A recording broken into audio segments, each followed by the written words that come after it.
Welcome to the Jungle Discipleship School podcast.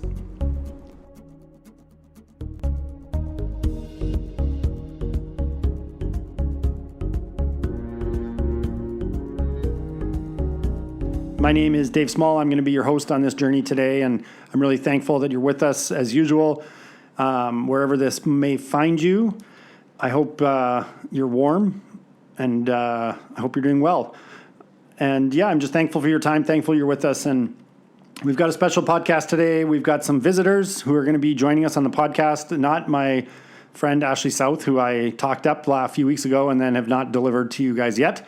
However, I've got another set of guests that we're going to interview for the first time on the podcast and share a little bit about their story with you and just kind of some of the exciting things that are happening here. But yeah, we are in a new location today. It seems like every time we come together, we are in a different location. Last week, we were actually in the jungle in Burma at the grounds of the discipleship school. And if you have not listened to that podcast, I recommend you pause this one and head back to episode, 5 or 4, and just check that one out. It was pretty cool just to be on the school grounds last week. And from the school grounds, we came back and crossed over the border.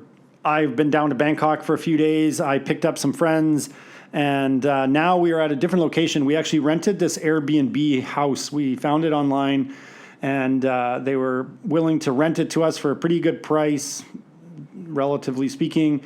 And it's this big old house, and it's got, I don't know how many bedrooms, maybe 6 or 7 bedrooms. And it's got this little swimming pool out the back and a barbecue area and a backyard. And it's kind of on the edge of the city. And I just thought, okay, we're going to get this house. We can all stay together, and we're going to have meetings in the morning. And there's some things we need to talk through and plan out for our Jungle Discipleship School. And so this is really our first ever annual retreat or staff retreat, or I don't even know what to call it. But there's things that needs to happen and things that we want to talk about. Like we need to talk about things like the discipline policy and the workload of the students and camp work and how we want to talk through the budget of this and things like getting a haircut. I don't really care about things like haircuts, but I want that these kind of discussions and these kind of rules and policies and kind of groundwork discussions happen so that we are all on the same page, that it's not just kind of me championing this thing and leading this cause, but that the boys have a say in it, that this is their school. And, Titzelin, he makes me laugh. And last night he was really happy. We were all back together again, and he just was smiling, and he just said, "Oh, I'm so happy for my school." And I love that he calls it his school, because I want them to have ownership of it. I want them to really feel like they are building something here that will last beyond me, that, is just something that is going to be special for them as well. And so we're going to work through these details in the mornings each day this week, and you can be praying for us for those things. And then in the afternoon, next week we're going into Burma. Next week we're planning this mission, and so the mission we'll go into Burma, and we're going to do some village programs. Come into a village. It's going to require a lot of logistics to get there and some days of walking and carrying a lot of supplies. But once we get to these villages, they're fairly remote villages. They don't get a lot of attention, a lot of people, a lot of aid. Definitely NGOs and these organizations like aid groups don't come into these remote places. And these are kind of forgotten about people. And so we're going to go there, and we're going to spend the day or spend 2 or 3 days in the village and just try to bless the villages. We're going to go to church together. We're going to play games with the kids. We're going to have a program that, just helps the kids have fun, the parents have fun. And we'll also do a medical program. And there's simple things like malnutrition and women who have pregnancies and they don't know how to take care of their pregnancies, and even malaria. These are all very simple things that our medics can teach and can share about, and the medicine that we can bring with us can treat these things that are often fatal if they're left unchecked. But with some simple medicine, we can offer some tangible, life-saving medicine and help to people in these villages. And so that's one of the things we're going to do coming up on this mission next week. But then another thing we're going to do is, and this is kind of special to my heart, is we're going to try to incorporate some programs to the soldiers that we meet along the way. And everywhere you go, we'll be passing these like outposts or camps and little bases from the Karen army and these soldiers. And so we want to do a program that just encourages the soldiers, blesses the soldiers, a time that we can pray for the soldiers, make them laugh, entertain them, all these different things, because these guys are risking their lives. These guys are really, really just giving everything for freedom in their country. And so, yeah, we want to put together these programs. And so part of this is that in the afternoon here this week at our little retreat is we're going to be rehearsing that program. We're going to be figuring out what are we going to do when we get to a village? What is it going to look like? And what is a soldier's program going to look like? What is a kid's program going to look like? And the afternoons, we're going to rehearse those things. And then the late afternoons and evenings, we're just going to have some fun together as a team, jump around the pool. We got some games to play. And yeah, it should be a great week. I'm really looking forward to it. And I really would love your prayers as we go into this week. And yeah, right now, though, what I'm going to do is turn it over to Jala, and I'm just going to have Jala share the news with you guys. And I think this is important, and, we're going to learn some of these acronyms and some of these places and names together. But one of the big takeaways I want you to have from listening to Jala share the news is, first of all, this is his country. This is his people that are under attack by the Burma army. And, yeah, the war is still raging. The war is still going on inside Burma. And so as you listen to him talk and share the news, he's trying his best with English. And yeah, he is an amazing guy, and he's lost a lot. And so anyways, I'm going to turn it over to Jala and let him share some of the news that's happening inside Burma. So over to you, Jala. Hello, I am Jala. I am from the Kachin ethnic of Burma. Now I'm going to share about the Burma news and what is happening in Burma. First, I'm going to talk about Arakan. In this year, on February 24, the Burma military sent its battalions, 36 and 373, only 120 soldiers, for below and normal strength, even for one battalion, by a helicopter to prevent the fall of Yanbe.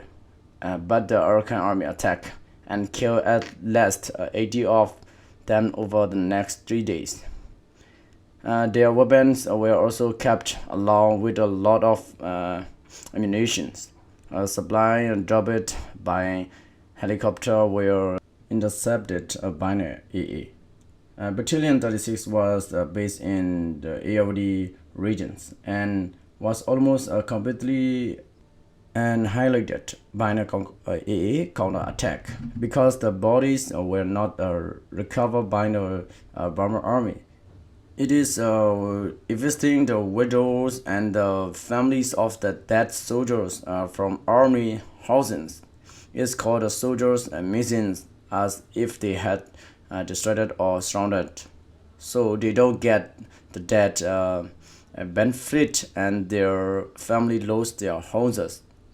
Then the Arakan army attacked the Burma military training center in Myanmar for 10 days and finally it took its completely on February 27.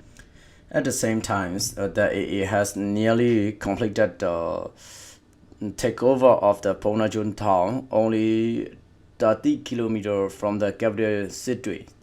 The Burma military sent two big trucks to Ponajun on February 27, but the AA destroyed both of them. The Burma military has been kind of panning hundreds of the Arakan young people both in Yangon and while they're traveling to Arakan State from Yangon by bus and airplanes. The Burma military think they are all going back to help liberated their homeland. Now that the AA is advancing rapidly there, most of the victims have not been political update. The AA has banned young men 18 to 35 from leaving Plewa Township as is a recused new soldier. This travel ban mirrors the one imposed by the illegal Navy of the Burma military. Now I want to talk about Karen Kodule. After the Karen army and the allied PDF surveyed the Burma military supply convoys and killed over 30 troops along the Davi and Tikis road on February 21. The Burma military failed another camp in Mudo district on February 25 after the Karen army and the allied PDF drone bombs and sniper fire for 9 days. The camp was at Mabu in the Ludo Township, 15 kilometers off the Dibono, and Karen soldier captures the motor and behind the binder filling troops. And then the Burma militaries adopted two other camps in Mudo districts in the mid of February. And then the current army, KNLA, and the line of the PDF fight for 2 days, February 28 and 229. And they killed 20 of Burma soldier troops were killed in this late battle, including the battalion's commander and also the Karen Border Guards Force (BGF). They changed to just like a Karen National Army (KNA) in January. The problems with that name is that there is already a Karen National Army, which consists of two branches: the Karen National Liberation Army and Karen National Defense Organization, both commanded by the Kodule government (KNU). Now I want to share about Bo'o. The Bo'o Ethnic Army (PNLA) took the Burma military camps in the Hombo Townships on February 23. 2 days later, on February 25, the PNLA fight off a Burma military attack in Hombo Townships, killing 16 soldiers, including 5 officers, 2 major and 3 is captain. The Bo'o force then took possession of their weapons. Now I want to talk about Kachin. The Kachin Independent Army (KIA) destroyed a police barrack after 3 days of their fighting at Tamakan in Pakan Township on February 26. They went to attack battalions based there, finally overcoming it on March 1. That base had been firing mortars into the surrounding communities. As 4 jets were carrying out of the repulsor bombing on February 27. Kachin's KIA force shot and damaged one of them. It's far away and traveling with smoke. The Kachin army are now associating one of the last remaining the Burma military battalions in Mansi Township, south of the Burma cities.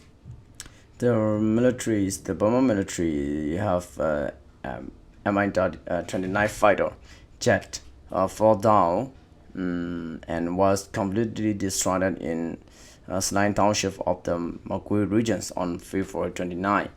And this is the likely case was machine gun flare, as it had not been shot as the pilot's jet.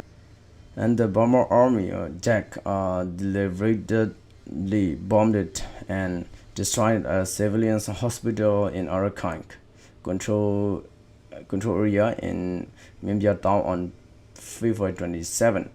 This hospital was treating wounded a lot of people, and they have a lot of patients there. And another aspect is hit a school in Mimbia. Injury as last 27 civilians, including children. Most of them are seriously. again their targetings in hospital and school. It's a war crimes, and it's also a tradition of the legal neighbor regiment. And a lot of places stay fighting a lot in sky and everywhere stay fighting a lot, and a lot of people are getting dead, but sometimes we know, sometimes we cannot know because of the connection we don't have it, and that's why we need a lot of help. Please help for Burma, and please pray for Burma. Thank you very much.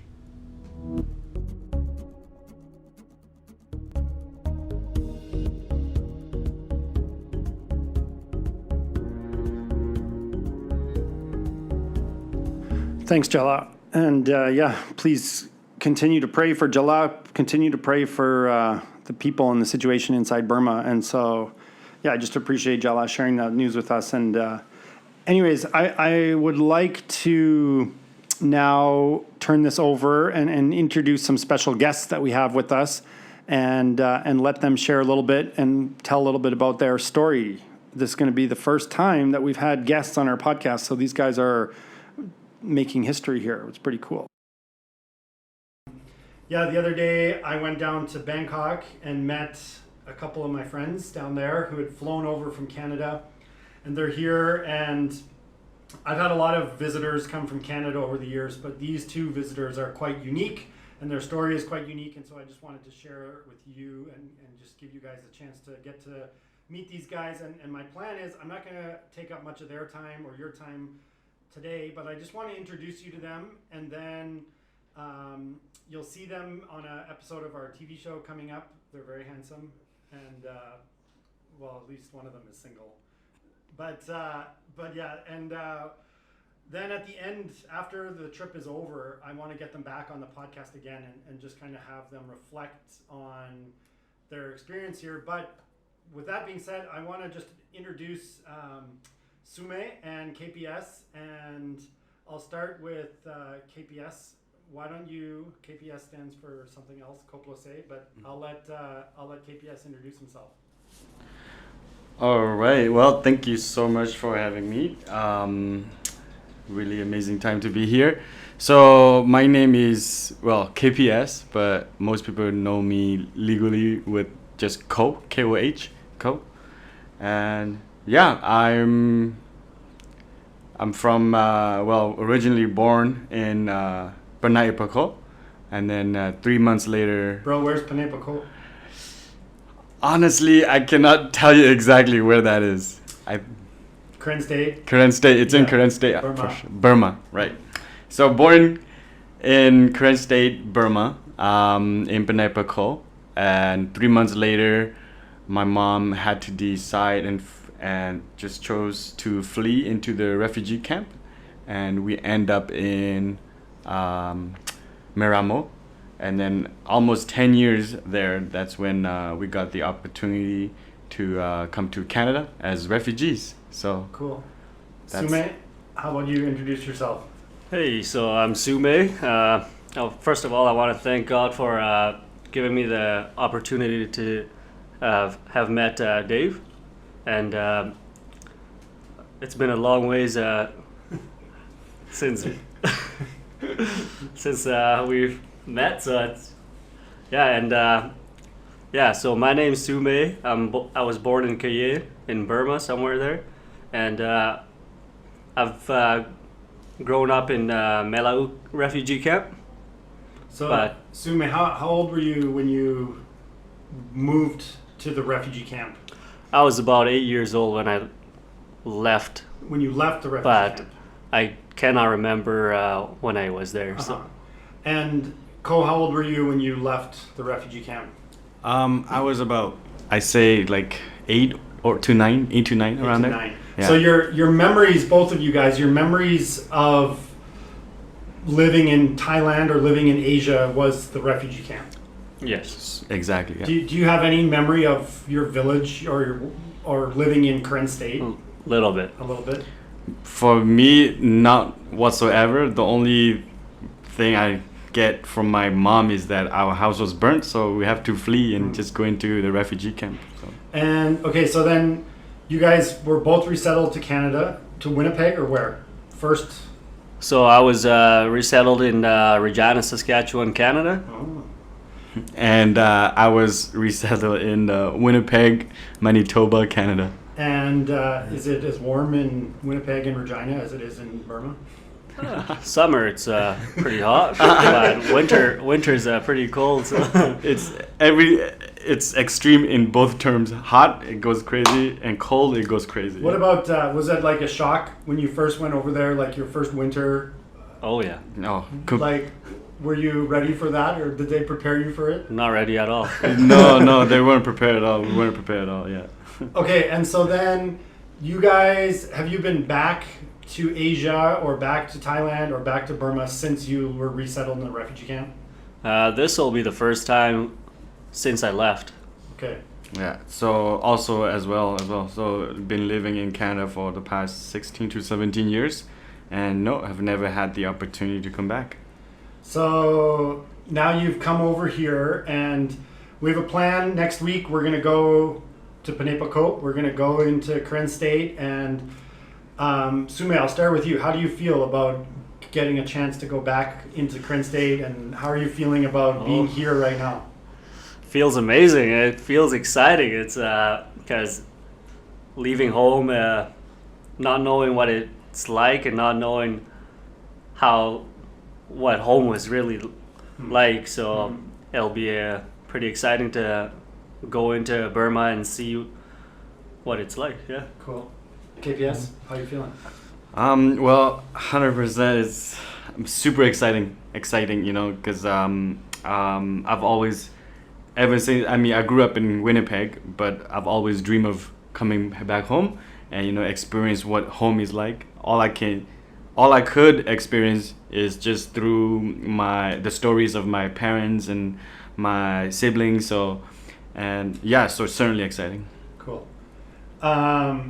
Well, we're glad you guys are here, and God's got this plan for our lives that we had no idea. We met a few summers ago and just kind of randomly got to know each other and grew this friendship, and now you're here, and I get to be a part of going with you guys back to your homes, and it's going to be super fun. And but you may not like me that much after we have to walk up the mountains in March and April, like hot season. It's going to be brutal. Yeah. We'll see how it goes. Yeah. But anyways, my plan is that I want you guys to come back on the podcast at the end of your trip here, if you're willing, and we'll do this again.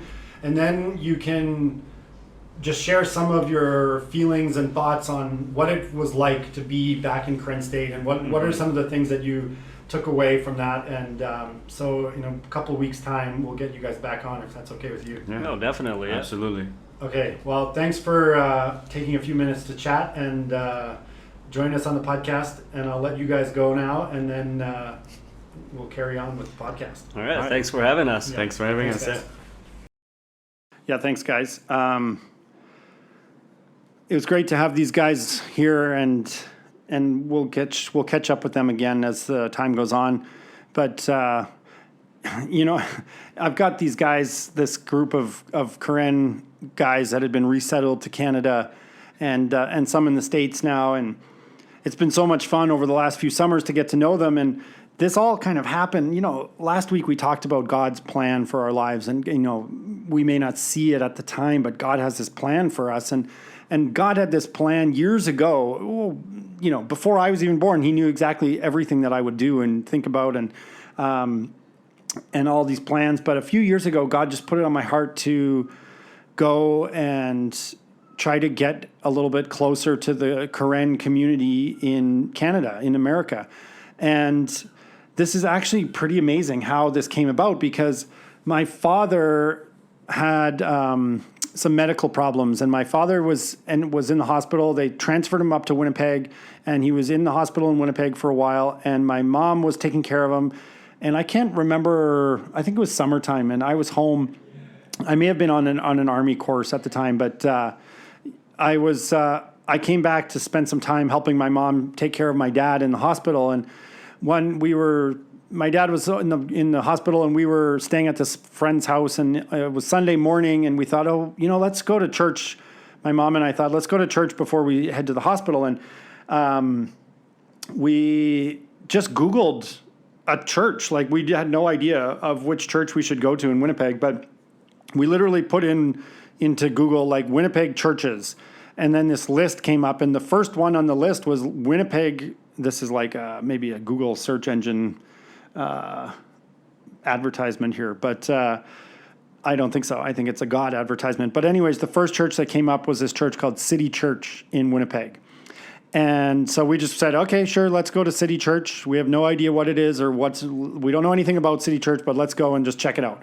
So my mom and I went, and excuse me, as soon as we walked in the door, I just was floored because there was these people dressed in Karen Burmese outfits, and they had their Karen bags, and it was a very, very, it was a Karen church. This is like the Karen church in Winnipeg, and I had no idea. This is like a Burmese multicultural congregation, amazing congregation, and I just was amazed because I felt so at home the moment we walked into this church. And at this church service, it was so funny because it's this beautiful big church in downtown Winnipeg, and the Karen squeeze themselves into about 3 rows, and then there's about 10 or 12 empty rows all around them. But they all just kind of squeeze into these rows, which is very traditional Karen style. And I was like, wow, it's the same. And then the pastor said, okay, we've got the Karen youth choir going to sing for us today, and they're going to come up right now. And then there was just silence. Nothing happened. Nobody came up. And then somebody eventually stood up and walked over to the pastor and whispered in his ear and said, okay, so the Karen Youth Choir is not going to sing for us today. And this is just, if you know the Karen, this is a very kind of a traditional, it was just very funny because I just felt like, oh, I'm back in Burma in the Karen church here. And so afterwards, I just met I met the pastor and I met some of the people at this church, and eventually they asked me to come and speak at the church. And for a couple of summers, I would go back and I'd give an update on what was happening in Burma and just the work that I was doing in Burma at this church, and slowly built this relationship with City Church in Winnipeg. And then I had this idea, and this kind of came from my buddy Aaron Cousin. He had this idea a few years back, and I thought it was awesome. And I just said, like, okay, I'd like to invite some of these guys to come down to Kenora and go fishing. And I threw it out there when I met some of the guys, and then I just kind of left it at that. But then 2 or 3 years ago, I got a text from one of the boys, and they said, hey, we're really excited about your fishing tournament you've got coming up. And I thought, oh, do I have a fishing tournament coming up? I guess so. And so I replied, I said, what are you talking about? What fishing tournament? Oh, yeah. Well, all of us boys, we're planning on coming down in this summer, and on this date, we're coming to your house, and we're coming to your fishing tournament that you talked about, which I had talked about it like 2 years before.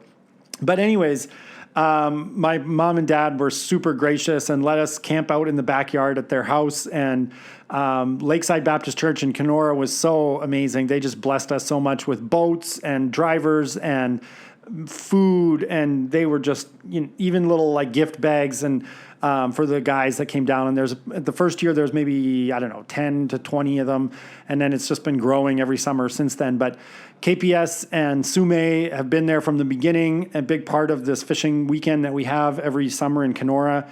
We'll do it again this coming summer, and yeah, it's just a super awesome weekend to get to know the Karen community, the young guys that are in Canada, hear their stories, hear them tell these hilarious stories about being resettled in Canada. And, like one of my friends was resettled to Winnipeg, and then the Canadian government, in all of its wisdom, decided that it would be a good idea to put these, 13-year-old refugees from Burma into French immersion. Even though they can't even speak any English at all, they thought, oh, yeah, let's put them into French immersion because it's going to be super good for them. And anyways, it was like halfway through the school year, and they realized that the language that they're trying to speak at school is not the same language as the language that the rest of the country was speaking. And then they were like, wait, why am I in this school that doesn't even speak the same language as the rest of the people in the city? And eventually would have to request to switch to an English school, but it's interesting to get to know these guys. But God had this plan for my life about something just like my dad being sick, my mom and I Googling a church, and we just randomly picked City Church, which then led to this amazing relationship. And now to have KPS and Sume here with us is super awesome. It's super fun that they're here, and yeah, it's gonna be fun to take them back. And we're gonna have a TV episode about this coming up, and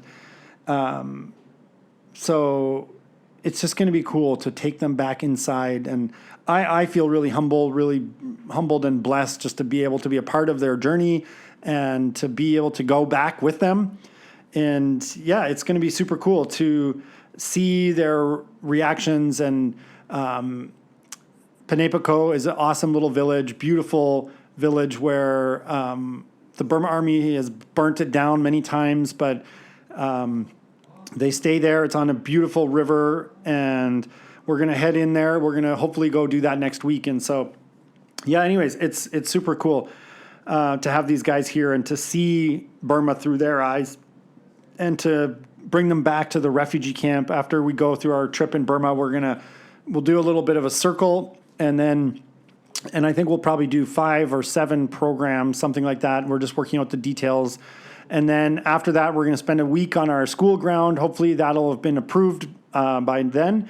And then after a week on the school ground, me and KPS and Sume will cross back out, and we'll make a quick stop in the refugee camp where, their memories here are mainly from the refugee camp. Their memories are not of, as they were saying, is not from Burma, but it's really just the refugee camp. So, so we'll swing by the refugee camp where they can kind of revisit some family members and old friends, and then they're going to visit some friends and family members they have in Thailand before they end up heading back to Canada. And hopefully they're hoping winter is over by the time they get back to Canada, but we'll see about that.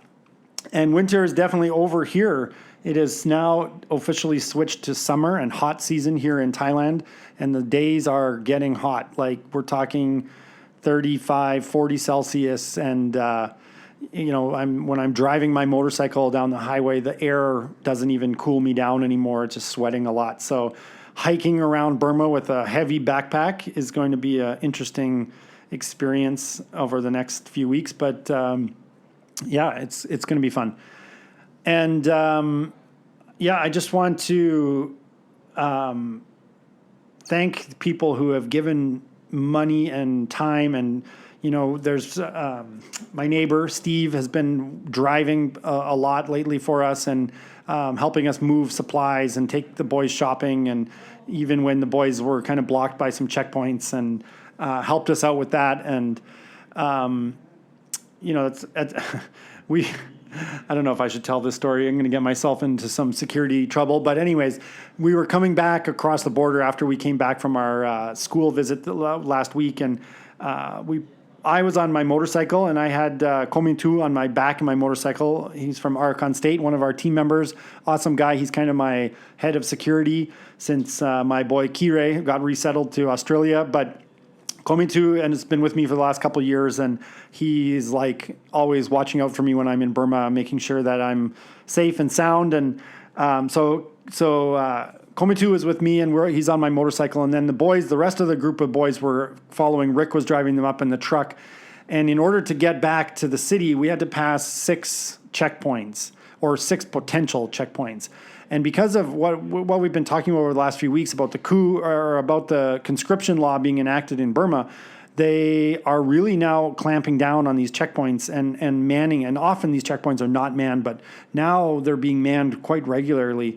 And they're checking IDs. And, if they're catching someone undocumented, which all of my guys here are undocumented, then they're arresting them. And so the risk and the stakes are higher. And so I left ahead, kind of me and Komintu were going ahead to do our security run. We're about 30 minutes ahead of the truck coming behind with the rest of the guys. And our plan was we were going to try to hit the checkpoints to see what the situation was, and then let the truck know if there's anything happening. And we come around this one corner, and the checkpoint was manned, and it had not been manned in years. Basically since COVID was the last time I remember seeing that checkpoint manned.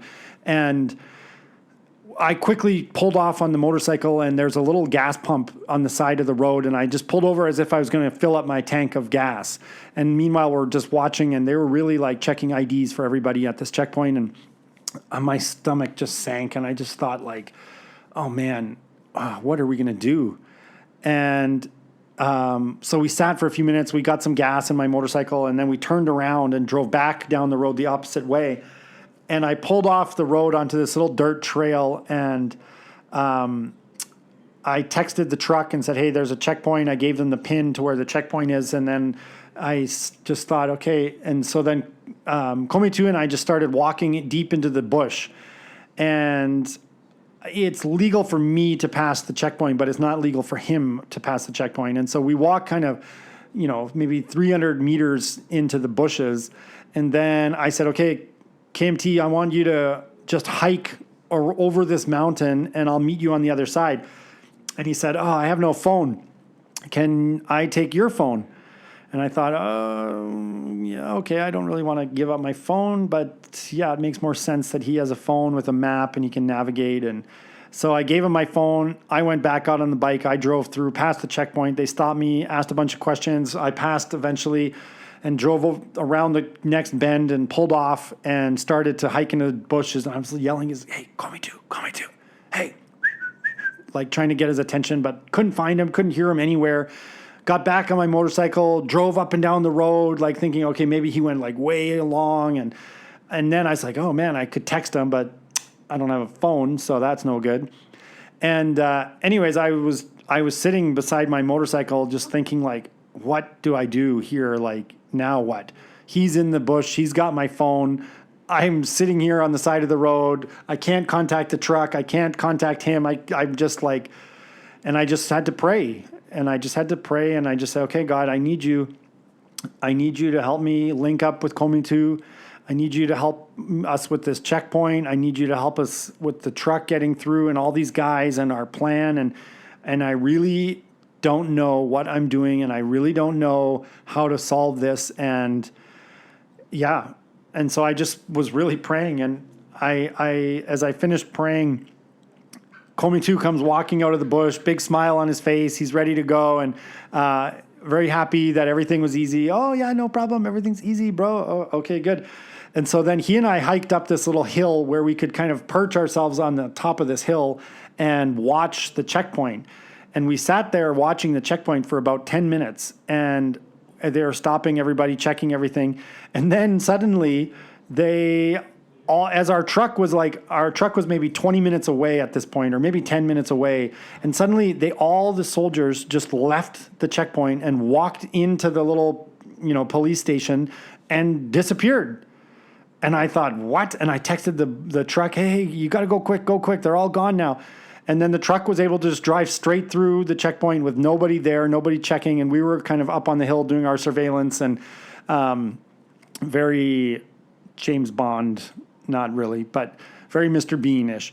But anyways, I just thought it's an amazing thing how I'm very thankful to live a life that requires prayer. I've said that before in the last years, that having to live a life that requires prayer is such a gift. It's such a gift. And yeah, this all kind of started, this whole rabbit trail started because I was thanking, just giving a shout out to Steve, because, a few days later, we had to go back down past all those checkpoints again to get some more guys and move some motorcycles. And Steve volunteered, knowing the risks, and he just said, yeah, I'll do it. And so God is faithful to help us through these checkpoints and provide people to help us out. And and Rick also did a lot of driving for us, and so I'm just thankful for Rick. And I'm thankful for you, for being with us, for listening. I'm going to end it here, wrap this podcast up for the day. The boys are out there cooking, and I want to go and just spend some time with them. So, and yeah, you know what? That actually reminds me of something I was thinking about talking about. Is it's been hard to. There's just a lot. We've got this podcast. We've got a new website and social media, which I loathe, and we've got fundraising and donors and donor relations, and we've got the TV show, and I'm trying to work on some stuff for a new book, and I'm working with an editor on that, and I've got language lessons 3 days a week, and my brain is at the capacity, the limit of, trying to hold all this stuff together.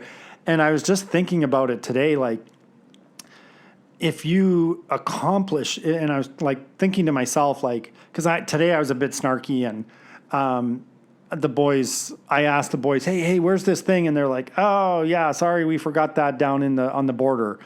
And I was like, what? We had just talked about not forgetting stuff, and then literally the next day they forgot this stuff down at the border, and so I was like frustrated about that, and a little bit grumpy and snarky and rude to the boys, and I just was driving on my motorcycle this afternoon going to a meeting, and I was kind of kicking myself for being rude or snarky or just a jerk. And I just kind of had this thought that, like, hey man, like, if you accomplish all this stuff this year, if you open a school in Burma and you have a podcast and a website and a TV show and you write a book and if you're able to do all those things, but you're a total jerk in the process, then it's not worth it. It's not worth the trade-off. Like, this should be fun. This should be joyful. And yeah, it's a lot. And maybe we've bit off more than we can chew, and that's okay, because we'll choke a little bit on it, but you guys will stick with us. I know it. And, but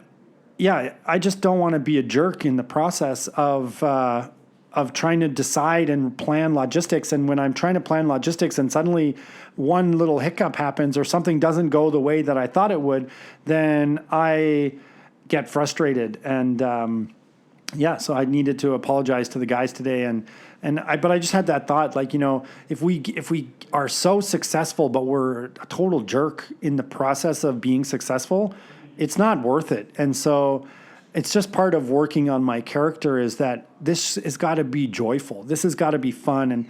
And when I got to this Airbnb that we're at today, and I saw this little swimming pool out the backyard, and just there's a pool table in the Airbnb and a big TV, and we're gonna have our meetings area and games, and I just thought, like, you know what?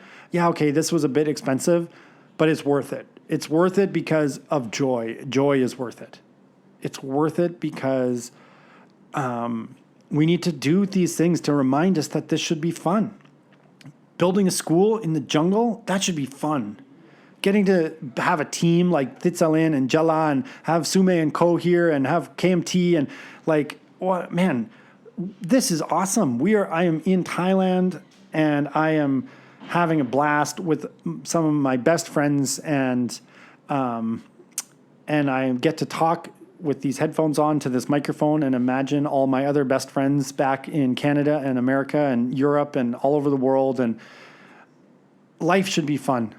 Life should not, there's a lot of stress, there's a lot of headaches, there's a lot of sorrow, but life in the end is supposed to be fun, and we should enjoy it, and we should take time to enjoy it. We should smile. And so I just hope that wherever this finds you, that you're having fun, that you will put a little smile on your face. Do it right now. Smile. And yeah, so I'm going to just wrap this up now. And thanks for being with us. I'm going to say a prayer for you guys, and I'm going to just pray for our week this week. And I'd really appreciate you guys praying for our planning, all of the meetings that we have coming up. Really, if you would just kind of soak and cover this week in prayer, that'd be awesome. And then also lift up the mission plans for next week. And yeah, so let's just come and take a second and just be in the presence of our amazing God.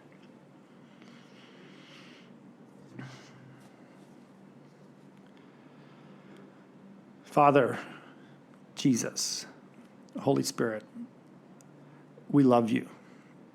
Oh man, we love you. Jesus, I ask your forgiveness because I sometimes run ahead and try to solve problems and plan the logistics without you, without including you. And I can sometimes get fired up in the logistics, or when things don't go my way, and I can become a jerk in that process. And and so I just ask your forgiveness for that it should be fun. And so I just thank you for all that you do and all that you provide, despite the fact that I can become a jerk. And Jesus, I just lift up this week that we have ahead of us, the plans, the meeting, the whole thing, the mission plans for next week. I just pray, Jesus, that you would guide us, be here present with us. Holy Spirit, just fill this house, that we would have a lot of fun, that we would have great discussions, great meetings, great plans, and and that we can get a lot of things decided. And Jesus, I just pray for all of those who are listening. I just pray over their marriages. I pray over their finances, their homes, that your Spirit would rest on them. And I just thank you so much for those who are willing to give more than I can imagine, that people are willing to give their time, their prayers, their energy, their money, their resources to help us to be able to have fun while we're building a school, a discipleship school in the jungle. And so I just pray a blessing on them back tenfold of anything that they're willing to give, whether it's time or energy or advice or money. And so I just thank you, Jesus, for that you want us to have fun, that you want joy to be a thing in our lives. And so, I just want to commit all these things to you. I love you, Jesus, and I want to give you all the honor and glory. And we ask these things in your holy name. Amen.